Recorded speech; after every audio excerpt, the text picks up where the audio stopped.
헝가리와 슬로바키아가 우크라이나를 상대로 진정한 에너지 및 정치 전쟁을 시작했습니다. 헝가리와 슬로바키아는 우크라이나에 러시아산 석유 공급을 재개하라고 요구하면서 러시아가 우리나라와 전쟁을 벌이고 있다는 사실에는 신경 쓰지 않는다고 말하고 있습니다.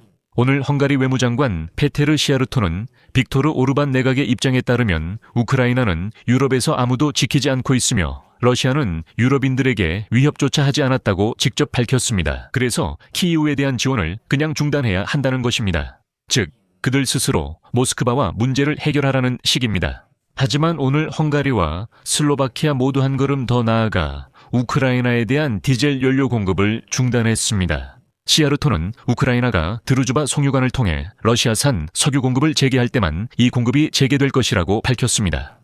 같은 시기에 유럽연합에서는 키이우에 압력을 가하기 시작했고 1월 27일 러시아군이 폭격한 드루즈바 송유관을 수리할 것을 요구했습니다. 하지만 헝가리 측은 우크라이나가 정치적인 이유와 볼로디미르 젤렌스키의 개인적인 지시에 따라 이 송유관을 수리하지 않고 있다고 주장합니다. 제 이름은 알렉세이 페치입니다. 이 주제에 대해 함께 이야기해봅시다.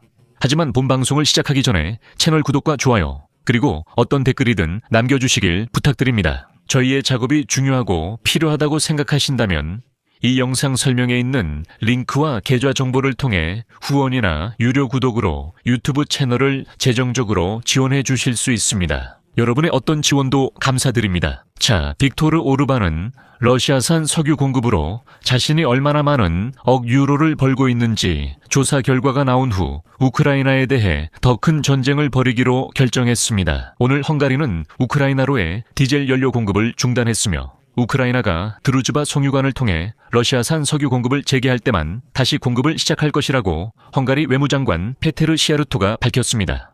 그리고 그의 발언을 인용하겠습니다.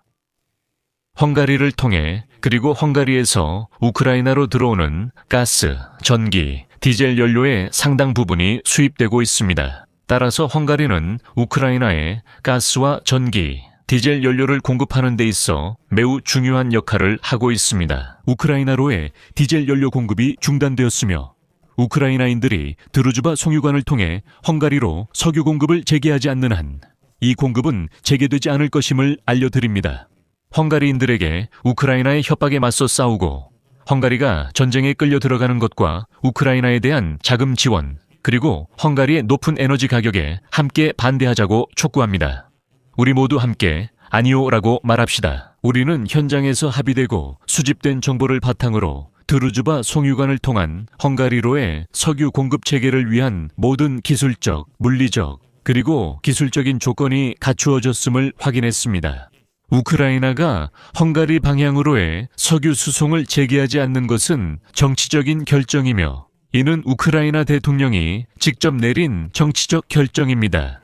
이 정치적 결정은 우크라이나가 헝가리를 상대로 한 명백한 정치적 협박이라고 페테르 시아르토는 우리에게 말합니다.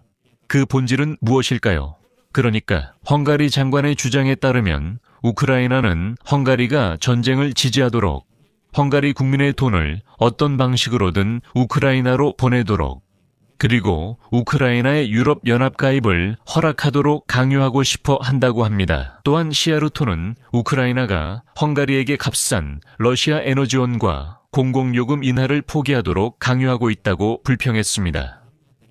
시아르토의 또 다른 인용문입니다. 이 결정으로 젤렌스키 대통령은 분명히 헝가리의 석유 공급 위기를 유발하려 했으며 이는 헝가리 선거 과정에 노골적으로 거칠게 개입하는 것입니다. 아마도 오르반이 질까봐 두려워하는 것 같습니다. 우리는 헝가리의 미래에 대한 우크라이나의 이런 개입을 단호히 거부합니다. 왜냐하면 오직 헝가리 국민만이 결정을 내릴 수 있으며 헝가리 국민의 주권적 결정만이 헝가리의 미래를 결정하기 때문입니다. 그리고 여기서 그냥 상기시키자면 빅토르 오르반과 페테르 시아르토는 항상 크렘린의 이익을 노골적으로 대변해 왔습니다. 슬로바키아 총리 로베르트 피초 역시 마찬가지입니다. 오늘 그는 블라디미르 젤렌스키가 우크라이나의 유럽연합 가입을 위해 슬로바키아의 지지를 가지고 장난을 치고 있다고 주장했고 러시아의 공격으로 에너지 시스템이 위기에 처한 상황임에도 불구하고 또다시 우크라이나에 대한 전력 공급을 중단하겠다고 위협했습니다. 여기서 몇 가지 중요한 뉘앙스를 바로 짚고 넘어가겠습니다. 이미 1월 27일에 러시아인들이 드루즈바 송유관을 공격했고 헝가리와 슬로바키아는 이 송유관을 수리할 것을 요구하고 있습니다. 왜냐하면 그들은 러시아산 석유 없이는 도저히 살 수 없기 때문이고, 심지어 크로아티아에게도 도움을 요청해서 자국 영토를 통해 러시아산 석유를 공급해달라고 부탁하고 있습니다. 참고로 이 내용은 이전 에피소드 중 하나에서 이야기한 적이 있습니다. 채널에 들어가서 한번 보시기 바랍니다. 그런데 왜 빅토르 오르반은 러시아산 석유를 그렇게 원할까요? 왜 그렇게 고집을 부리고 꼭 그것을 얻으려고 하는 걸까요? 단순하게 말하면 그는 크렘린의 이익을 대변한다고 할 수 있지만 여기에는 또 다른 숨겨진 문제가 있습니다. 시아르타는 값싼 러시아산 석유 덕분에 자국 내 연료 가격을 낮게 유지할 수 있다고 주장합니다. 하지만 이것은 뻔뻔한 거짓말입니다. 제가 이미 어떻게 그런지 말씀드렸습니다. 유럽 공공정책연구소 민주주의연구센터는 전날 모두를 충격에 빠뜨린 보고서를 발표했습니다. 분석 결과 2025년 헝가리의 국내 연료 가격이 이웃 체코보다 평균 18% 높았던 것으로 나타났습니다. 이는 부다페스트가 여전히 더 저렴한 러시아산 원유를 수입하는 반면 프라하는 더 비싼 비러시아산 원유를 수입하고 있음에도 불구하고 나온 결과입니다. 이 연구는 러시아산 원유를 계속 수입하면 헝가리인들이 다른 유럽인들보다 더 저렴하게 연료를 사용할 수 있다는 빅토르 오르반의 주장을 반박하고 있습니다. 실제로 헝가리는 정말로 저렴한 러시아산 원유를 사서 헝가리 국민들에게 비싼 연료를 판매하고 있는 건가요? 하지만 의문입니다. 그 차익은 어디로 갈까요? 그리고 조사 결과에 따르면 그 절반분은 주로 헝가리의 석유 대기업에게 돌아간다고 합니다. 이 회사의 영업이익은 2022년 러시아의 우크라이나 전면 침공 이후 30%나 증가했다고 하네요. 즉 모든 초과 이익은 헝가리 석유 대기업 몰에게 남는다는 뜻입니다.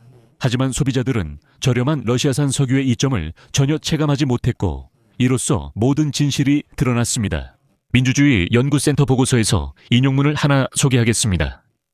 할인된 가격에 러시아산 석유에 대한 의존은 소비자들에게 전달되지 않았고 대신 저렴한 석유를 재판매해서 얻은 이익은 독점 공급업자의 주머니로 들어갔습니다. 이른바 초과 이익의 형태로 이는 빅토르 오르만이 만든 국가 장악 네트워크를 간접적으로 지원하는 자금이 됩니다. 이게 무슨 뜻인지 제가 설명해 드리겠습니다. 사실 이 센터는 자금 흐름을 추적한 결과 헝가리에는 회사가 이익을 빼돌리는 여러 개의 펀드가 존재한다는 결론을 내렸습니다. 이 펀드들은 이 회사에 상당한 양의 주식을 보유하고 있으며 밝혀진 바에 따르면 이 모든 펀드들은 빅토르 오르만과 직접적으로 연결되어 있습니다. 더 쉽게 말하자면 헝가리가 값싼 러시아산 석유로 벌어들이는 돈이 여러 가지 수법을 통해 오르만과 그의 조직으로 흘러들어가고 있다는 것입니다. 유럽연합 집행위원회는 EU가 우크라이나 당국과 드루즈바 송유관에 대해 접촉하며 수리를 요청하고 있다고 밝혔습니다. 유럽연합 집행위원회 대변인 안나 카이사의 인용입니다. 토콘인 우리는 드루즈바 송유관의 수리 일정과 그것이 얼마나 빨리 재가동될 수 있는지에 대해 우크라이나와 연락을 유지하고 있습니다. 헝가리와 슬로바키아는 90일 분량의 비축 유류를 보유하고 있기 때문에 단기적으로 공급 안전에 대한 위험은 없습니다. 이번 방송의 마지막에 제 채널의 남성 시청자분들께 추천을 하나 드리고 싶습니다. 2월 14일이 지나 한숨 돌리셨겠지만 3월 8일도 있으니 미리 준비하세요. 종종 우리 남자들은 여성에게 줄 깜짝 선물이나 선물을 정치적 혹은 비즈니스 목표를 해결하는 것처럼 접근하곤 합니다. 우리는 목표, 예산, 물류, 핵심성과 지표 등으로 머릿속을 가득 채웁니다. 그래서 우리는 여자에게서 엄청난 감탄을 기대하지만 여자가 그냥 간단하게 고맙다고만 하면 나는 이렇게까지 노력했는데 왜 감탄하지 않지 하면서 괜히 속이 상하게 됩니다. 그래서 저는 한 심리학자의 영상을 봤는데 그분이 바로 이런 우리의 노력이 왜 오히려 상황을 더 악화시키는지 그리고 어떻게 하면 더 나아질 수 있는지 설명해 주더라고요.